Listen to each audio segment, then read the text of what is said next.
Hi, it's Blaze again with Blaze Handcrafted Woodworks. Today I'm going to show you how to make a little jig to make the holes in the back of a drawer. I'm going to walk over and show you why the drawers have this little hole in the back of them. Okay, so the holes are for these undermount drawer slides. And I don't know if you can see, this little pin goes right in that hole. I'm going to take the drawer off and show you in just a second, but that's got to be there to keep this drawer from coming off of the rails, for coming out of the closet and dropping.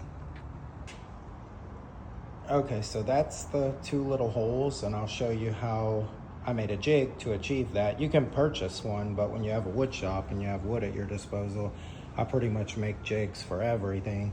Here's a couple of jigs I use for when I'm putting my drawer slides on, which I'll make another video of. I have side mount drawer slide jig, I have undermount drawer slide jig, and then I have my drawer front jigs for whether I'm using undermount drawer slides or if I'm using side mount drawer slides. So here's my little jig that I use for those two little holes, which are here and here. So this little block of wood is 5/8.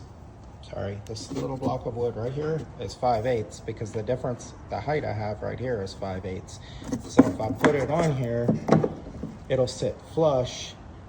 So if I put it on there, it's flush. It's not like this. So that's the reason for that. So the way that I have it is, I have it upside down first of all. So anyway, put it on there like that. And if you even it right here with the side of the drawer box, see if you can see that, and you drill a hole through.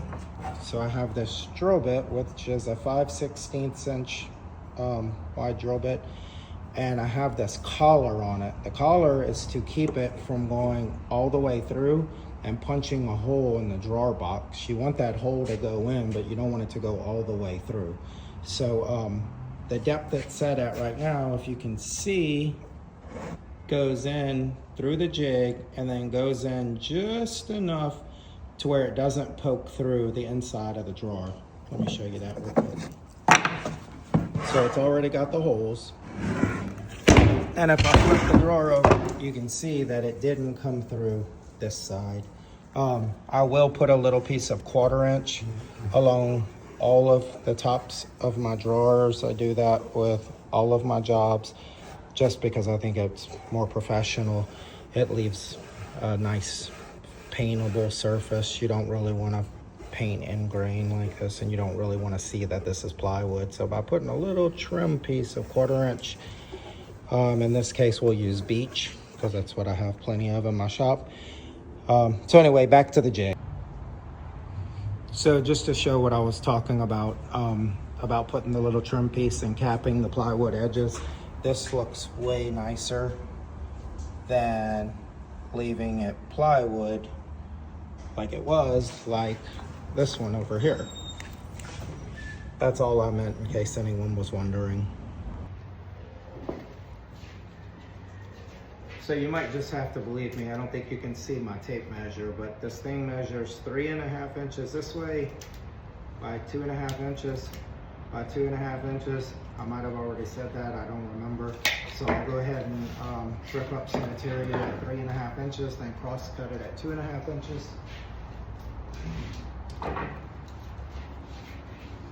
So here's my material. I'm just using 5/8 inch plywood to Asian birch.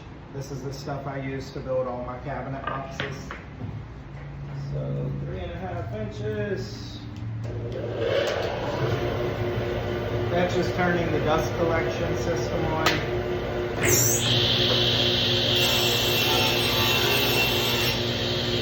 Now I'll set my fence at 2.5 inches for my cross cut.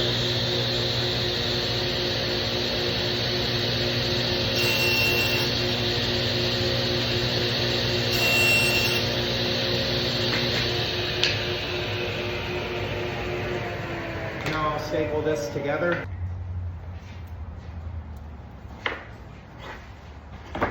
So So anytime I put, pretty much anytime I put two pieces of wood together in the shop, you always want to use glue. So put a little bit of glue, put these together like this, get my staple gun. I'm shooting 1¼ inch staples in here.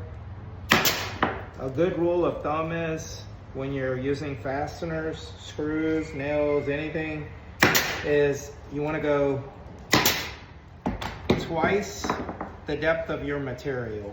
So this is 5/8, 5/8 plus 5/8 is 1¼ inch. That's why I'm shooting 1¼ inch staples in here. So right now, so far, this is all we got.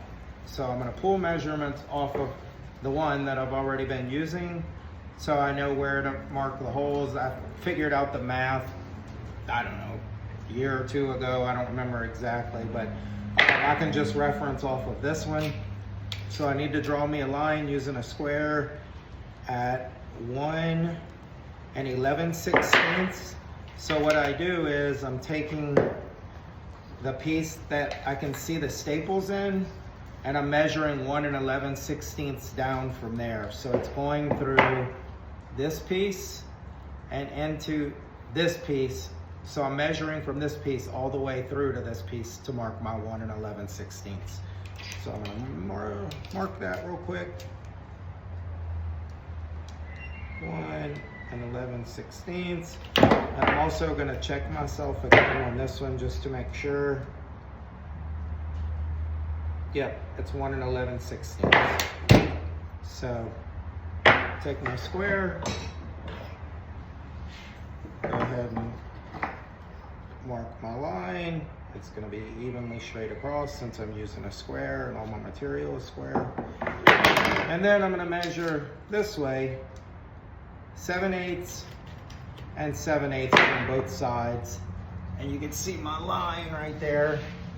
So on my line from each edge, I'm going to measure in 7/8 of an inch like this. I know you can't see what I'm doing. You just got to trust that I'm really doing it. 7/8, 7/8.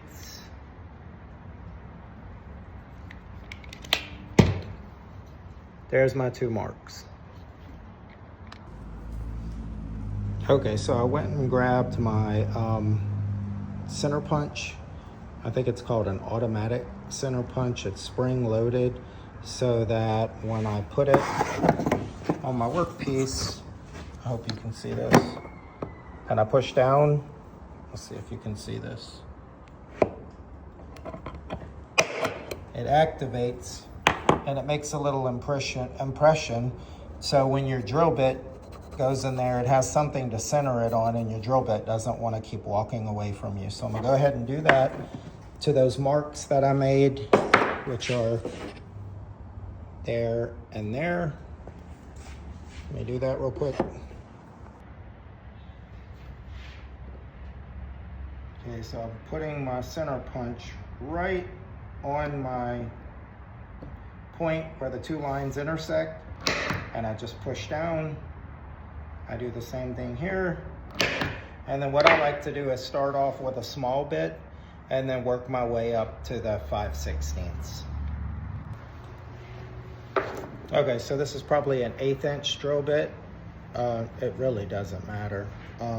But where I made my little center punch, which is, I don't know if you can see, there and there, I'm gonna go ahead and drill holes. So I'm not gonna go all the way through just because I don't want to put a hole in my table, but I want to be fairly straight going in. So I go in a good ways and then I go ahead and finish it off like this so I don't put a hole in my table. I know it's only a work table, it probably doesn't matter. Now I'll go ahead and switch this out with the bit that I'm going to be using, which is 5/16. Okay, so I grabbed the one that already has the collar on it. I'll go over the length of this in a moment. Actually, I'll go over the length of what you need sticking out if you're using 5/8 inch material for your drawer box. If you're using 3/4, this part will be longer, this part will be shorter, depending on the size of your drill bit. So I'll go ahead and finish up my holes. 1, 2, now that part's done. Now we need to add this little piece, and the reason being is so this doesn't happen. Let's see if you can see this. So here's the side of my drawer box. Work with me, camera, work with me.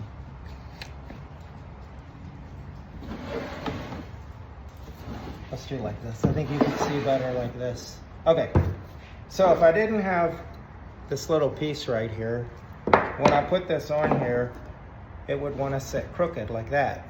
So by adding that piece, it'll lift it up to where it's even like that. So I don't want this. I want it sitting flush everywhere. So let me go cut that real quick. So I already know this is 5/8 both ways. That way I can't be wrong. And what I do with my tape measure, oh. So I'm gonna go ahead and measure it this way as well. So I got 2 1/8 of an inch. You can't see that. It is 2 1/8 of an inch. So let me go rip up some material. Okay, I had a delivery truck today, and on the truck they had a they had a piece of poplar that they used as a skid or something. So since I'm just gonna throw it away, I'm just gonna go ahead and make it out of the poplar. So I'll cut that real quick on my table saw.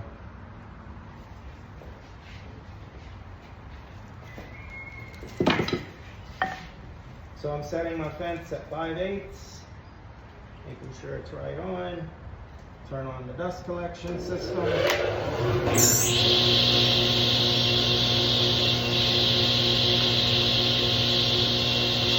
really just going through the motions because this was already 5/8 by 5/8, but I'm just checking to make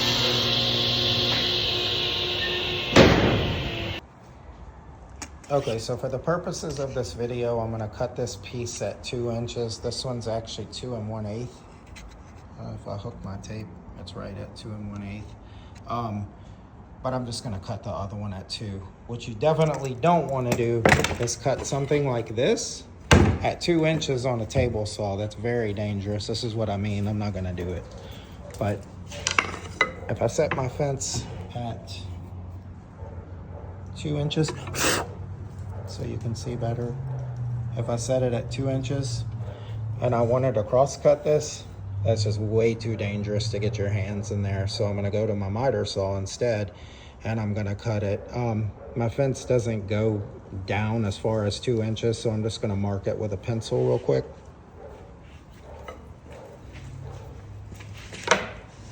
Here's my pencil. Trying to do all this where you can see it. Well, trust me. Suffice it to say, I'm gonna go mark it at 2 inches and then cut it. Okay, here's my little piece that's 5/8 by 5/8 by 2 inches exactly. See if I can show you. Here's my tape measure. It's right at 2 inches. So now I have to go and I have to get some shorter staples, because if I use 1 1/4 staples here, they're probably gonna go through the other side of the jig. So I have some 1 inch staples that I'm gonna switch into my gun, and then I'm gonna go ahead and glue it, and I'm gonna put it on there. I'm gonna center it and put it on there. Okay, so here's the one we're making. Here's the one that I've already been using in the shop. This big hole is nothing, that's just so I can hang it. So I'm gonna go ahead and mark a center line on this, and I'm gonna mark a center line on that little piece I just cut this, and then I'll put some glue and I'll staple it on. Okay, this is a cool little woodworking trick. If you wanna make sure that something is centered, you mark the center of 2 things and just line up your mark. So The center point of 3.5 is 1 3/4. So I measured 1 3/4. Then I checked from this way just to make sure it was 1 3/4. We established earlier that this is 2 inches. So I put a mark at 1 inch, measuring from this side. And then I checked my measurement from this side just to make sure. Now I'll go ahead and put some glue and I'll staple it on again using 1 inch staples so it doesn't shoot through the back side. Okay, I just stapled it on, so this is what's going on. Now, if I wanted to, it's ready to use. I could take it, I could take my drawer. Okay, so my jig is ready to use. So I flush it even with the edge of this, and that'll put my hole right where it needs to be, which will be 7/8 from the outside of this.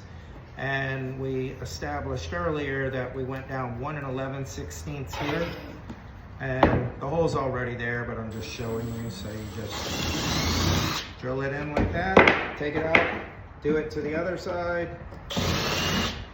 and then you put the drawer on the slides, which I'll show you in a second, and you're done. That's how you make a jig for the little hole for the back of undermount drawer slides.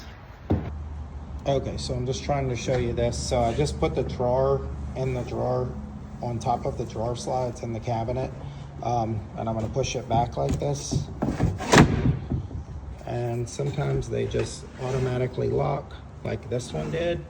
Sometimes you have to use your hand and force it just a little to go into that hole. But once it's locked in, you close your drawer and you're good to go. And the reason why this video is kind of important is because you can imagine being a cabinet shop, we make drawers all day long, you know, all week long.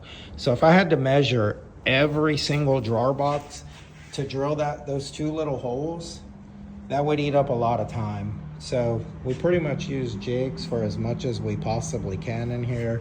I know I showed you earlier the ones for my drawer fronts and my drawer slides. I guess one day I'll have to show you a video of how I made those and how I use them, but it's the same principle. If you have to measure everything, it's just you're totally wasting time. And the name of the game building cabinets is to be as quick and efficient as possible so you can move on to the next job and hopefully keep everything working out. Thanks for watching. If you got any questions, ask. Leave it in a comment below and I'll answer any questions that I get as long as I can. Thanks, bye.